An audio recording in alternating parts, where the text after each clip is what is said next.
So fuss pots. If you are as fussy as I am about white florals, then I'm sure that you will have often avoided anything that is Lily of the Valley based, because I feel like Lily of the Valley often can go quite sharp. It can be a bit hairspray like, it can be a bit screechy. And it can be a little bit difficult if you're not someone who likes to wear classic white florals. Sometimes they smell super vintage. I've come across quite a few that are kind of a bouquet that are dominant in Lily of the Valley.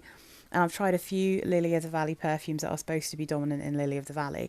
But it took a little while until I found the right one for my collection. Now, obviously, I don't have to have a Lily of the Valley in my collection. But the thing is, I have so many perfumes that I kind of wanted that note represented, and I wanted to find the best version of it for me.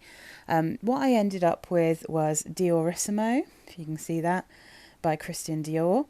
This is a perfume that's been around for a really long time, but this is the Creations de Monsieur Dior version. This is the Eau de Toilette formulation, and this is a perfume that I feel it's not screechy or hairspray. It does, at first especially, have a little touch of that vintage floral perfume feel because it is such a classic.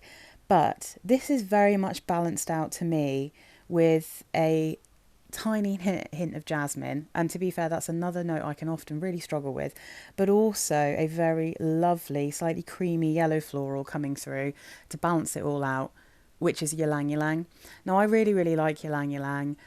I find that it does give a kind of slight softness to some of the more harsh and sometimes, let's be real, screechy white florals that you can get in a more classic floral perfume. So this one, they only give you those three main accords for the new version. But if you actually look into it, they talk about lots of other notes. So they've got a floral choir is how they talk about this, which is lilac, lily, amaryllis, boreana, rosemary, then bergamot and green notes, sandalwood, civet, and then of course you've got ylang ylang, jasmine, and a lot of Lily of the Valley. So this one I find really quite easy to wear. I got this partial bottle from eBay because I didn't want to... I mean, I don't need a massive bottle of this. Obviously, Dior's not the cheapest of brands. I think they only do this Eau de Toilette version. Some people prefer this version. Some people preferred the Eau de Parfum. But I mean, personally, I think this one's lovely. And I really do... I get a sweetness in the dry down of this one that almost reminds me of honeysuckle. So it's got a very obvious Lily of the Valley, definitely. This smells like a Lily of the Valley perfume, 100%. And when you first spray it, you get a little bit of a kind of, let's be real, a bit of a slightly indolic, a bit of a urine scent, which I get with a lot of white florals, to be honest. In fact, most, like, especially if they're even slightly vintage, really do get that smell. But it dies away really quickly, and this turns into a absolutely gorgeous, mainly Lily of the Valley, with this kind of just sweet honeysuckle feel in the dry down. It kind of smells... I'm not going to go as far as to say it smells like there's a vanilla note, because I don't think it smells particularly vanillic, but the deep dry down on my skin is much sweeter than where it starts. And I just think that this is such a light, pretty, spring-like perfume. And for someone who really doesn't like white florals and normally doesn't particularly like Lily of the Valley, I do think that this is a very, very... Well, I think it's the best I've ever smelt in terms of an interpretation of Lily of the Valley. But I wanted to try and find something that was a little bit less expensive. And although I will say, what I'm about to talk about, the Kenzo, it's quite affordable in the UK. You can get it on Amazon for £35, which is where I got mine. And I'd read enough reviews on there to know that it's the real thing from people who actually have been wearing it for a long time. So this is Kenzo. Let's have a look. Where does it say? There we go. Parfum D'Ete. So I looked up how to pronounce this, and I'm pretty sure it says D'Ete, which means perfume summer or summer perfume. So my pronunciation is rubbish, but This is a Lily of the Valley perfume. Now, one of the things that attracted me to this is just the incredible bottle. And I do love the Kenzo bottles generally, but I don't really have, well, I don't, I'm trying to think. I don't think I have any Kenzo perfumes. I don't think I've ever come across one that really works for me. Flower, I really don't like. I've never liked that one. And I've smelt a couple of other ones in store. This is the first one I've ever actually bought, and that's because I wanted to compare it so I could talk to you guys. And this is the stunning bottle. It's so beautiful. Look, it's like a big leaf. Just really, is it a leaf or a petal? That's the question. Looks more like a leaf. It's so glorious and cool. I love this bottle. It's quite heavy. So what is this actually? Let's have a look. This is 75 ml. And this is an eau de parfum. So I would say, from everything I've smelt, this would be my choice for if you can't get hold of or you don't want to spend the money on a Christian Dior. This is not identical, but it's definitely similar.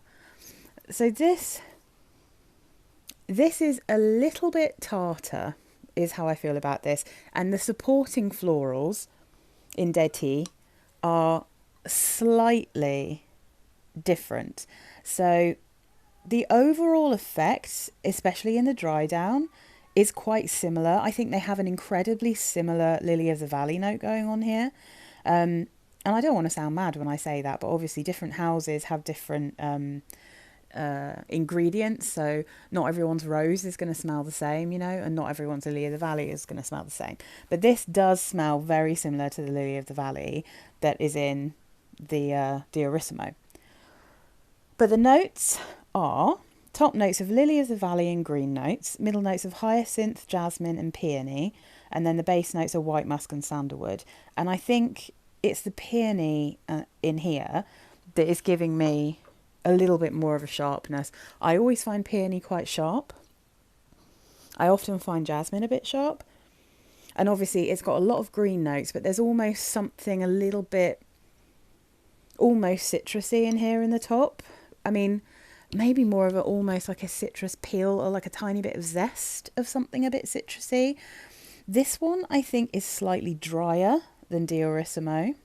So if I just try and get this in a good position, get Diorissimo in here as well. So Diorissimo has more of a sweet, I don't know if I want to say creamy, but it's definitely a bit sweeter than this one.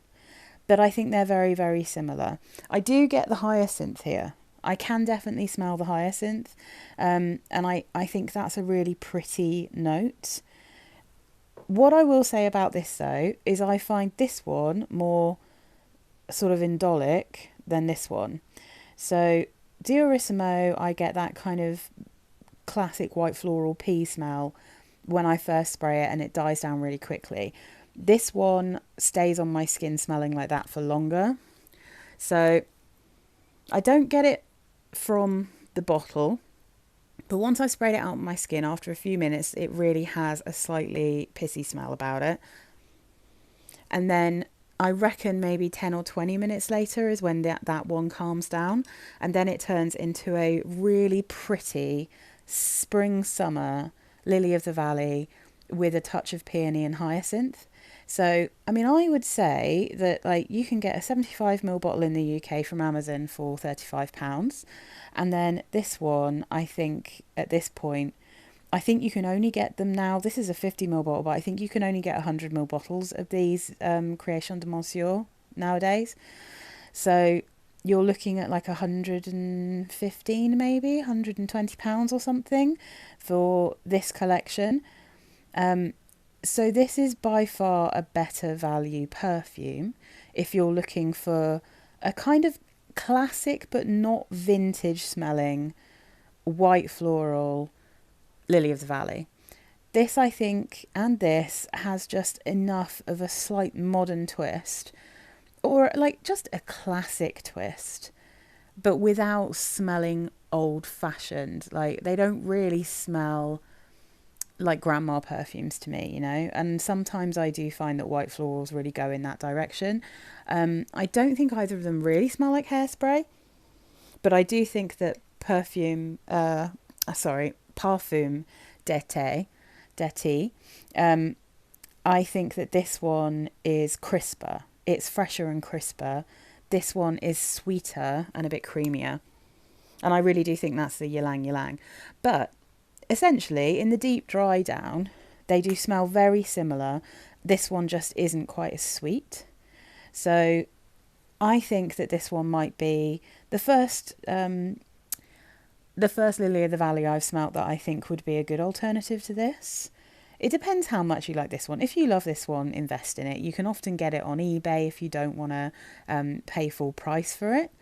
But I mean, this one lasts longer than this, and this is stronger. I feel like a lot of Kenzo perfumes are quite strong. This one is much more delicate than this.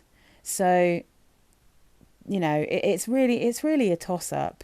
Personally, this is the one that will stay with me, and if I run out, I would probably invest in another bottle of this one, just because I love that sweetness that I get with it. And also, I don't necessarily like perfumes that are too strong or last too long, but in terms of value, this is great. If you like a fresh, crisp Lily of the Valley that doesn't smell like hairspray, then this might be your girl. And plus, what a cool bottle. Yeah, so that's, I think, all I've got to say about Parfum D'Ete from Kenzo. I think it's a really good buy. I think it's like a really good value and very cool perfume in a really cool bottle. And yeah, I actually like this one. And I think realistically, even with the kind of slightly indolic opening that I get, I think I would probably keep this if I didn't have Diorissimo, because I think this would then become my Lily of the Valley perfume. But because I do have Diorissimo, I don't feel like I need it. But really, a very good value, very nice interpretation of Lily of the Valley. I do think it's a nice one. So yeah, I hope this was helpful to anyone who's been looking at the two and wondering what to go for. All right, bye guys.